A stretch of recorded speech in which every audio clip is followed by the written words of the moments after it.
Welcome back to Unfiltered with Reyes and Victor. For this topic, we're going to discuss something that people are always. Why are people afraid to ask about our disability? Depending who you guys are asking. If you're asking me, you're going to be asking about muscular dystrophy. You're asking for my co-host Victor, the inspiration. You're talking about SMA Type 2. So we're both going to answer these next 7 prompt questions. All right, guys, we'll start with Victor, my co-host. Do you ever get tired of people asking you about your disability? No, I actually love when people approach me with questions in regards to disability or about me because it shows a genuine interest that they're curious. Now, some questions do a little bit some people are a little bit too curious, That's why I was right? asking. Yeah, some people are a little bit too curious, which is fine. But there's certain questions that I think, you wouldn't just ask anyone either. You know what I mean? You're just asking me in particular, but Which yeah. I can agree with my I can agree when is my camera moving back and forth? I You know it see brought that? us Cause together though, I'll tell you that much. yeah. I knew he had to say something like that. That's Yeah, fine. but anyway, I agree with Victor. There's some questions. I mean, I'm fine answering quick, but there's some questions that's like, are you sure you guys want to ask and you ready for my response? I don't think so. Yeah. Not if it's a kid, little kids. I know Yeah, they're if it's a kid, curious. that's different. They're innocent. I'll give them Yeah. a pass, but if you're maybe teenagers as well, I'll give you a pass. But young adults, like in their 20s, like myself, or the adults, then we probably have an issue there. But other Yeah. than that, you guys can ask. I don't mind them. I don't mind you guys ask. I prefer you guys ask than assume. I think that's better. Yeah. All right, second question. What is something people assume you can't do just because you use a wheelchair? Have a humanized conversation. Like we talked about this in our episode, right? How like people can look at someone with a disability and they think that they're not cognitively cognizant. And that couldn't be further from the truth. And I think sometimes people will, look towards myself where they think we can't have much of a humanized conversation or that we don't have much in common or just because I'm in a wheelchair, again, like my cognitive abilities are impaired.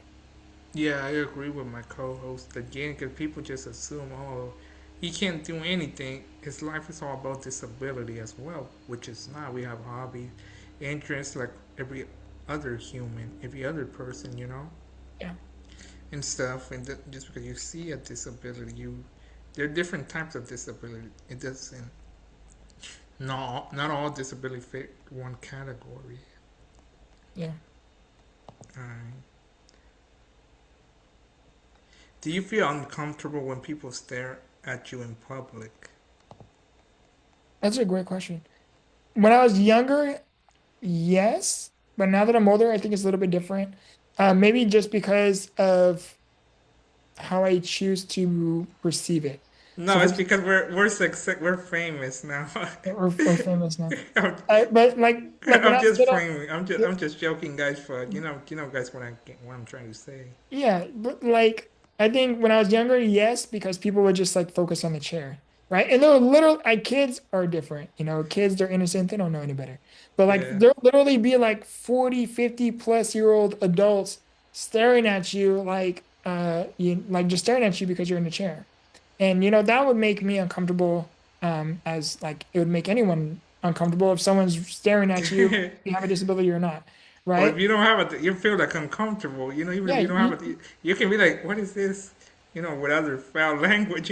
What is yeah, this we're looking at? it's You would uncomfortable. bother. Obviously there's times. A lot of you have probably been stared at, and you're like, "What do you?" You turn around, and be like, "Can I help you?" Something like that. So I mean, Yeah, imagine us. We're bothered too. If you guys are bothered, we get bothered as well. exactly. But now that like I'm older and I have like a book, I'm starting to It's become because he's a little bit, successful. That's why. I don't know about successful, but like I choose to view it differently.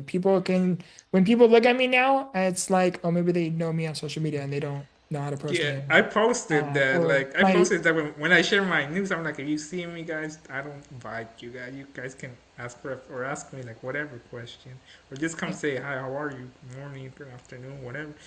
Just mention that I'm from. That you guys saw my story, or else I wouldn't know. Like, do I know you? I don't want to be rude. I was like, so I yeah, left. but I mean, I'm not like a big shot, so it's not like it's happening all the time. But every like that's just how I perceive it. Some people don't even know entire and do not know me at all, and they're just have the same mentality as they did, when I was younger, where they're looking because I'm in a chair. But I just choose to perceive it a little bit differently. I don't like the answer to that.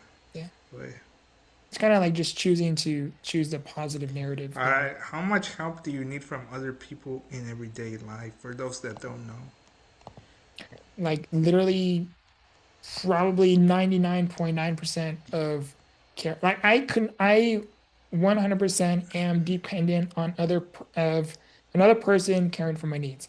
So like for getting me, in and out like of the bed, For me, like it's a showering, dressing, all of me that. for me it's like it's a simple answer 24/7 365.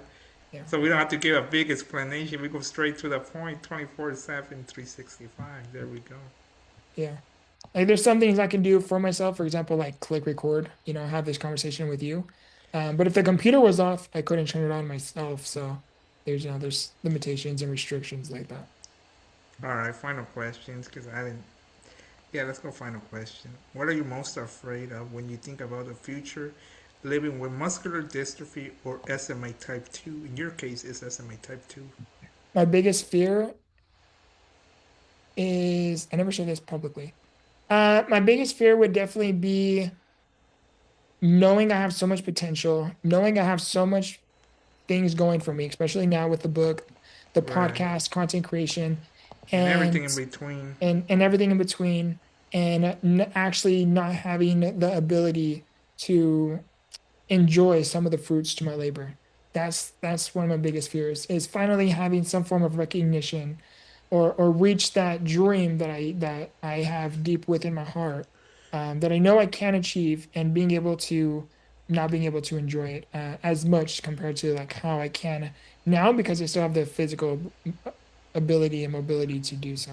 That's like my For biggest me, fear at the moment. for me, compared to Victor, my fear is like really letting that disability take its toll mentally. Because I always told myself I wasn't gonna get upset at things that my disability took away. Which is a lot, you guys. I can't really. We'll be here 5 hours. I think if I give you guys the whole list. So I Yeah, always, told myself I wasn't gonna be in bed, like not wanting to do anything, depression and all that. I always told myself. So the biggest fear is like ending up doing the things I said I wasn't gonna end up doing due to my disability, depression, angry at the world, or so on. So that's the only fear. yeah. And that's another big one too, that it is in the back of my mind, but that is such an important topic too, is the mental side of it. The mental side of it is that it can be a very dark and ugly place. For me, it is. I'm very, very hard on myself, which is why I think I go as far as I do. But it's a very dark and ugly place. It can be when it's unregulated. And that's such an important role because although yes, there's worries about the future, there's some fears about the future, right? The mental side to overcome those barriers within the process is not the easiest. I might show up with a smile, but it doesn't Yeah, necessarily mean that it's easy. yeah. Well, that has been episode 15 of Unfiltered with Reyes and Victor. And like always, guys, grow through what you go through. And I will always end it up with how I end my videos. MD Warrior out. Thank you for the support, you guys. And I'll see you guys. We'll see you guys in the next one.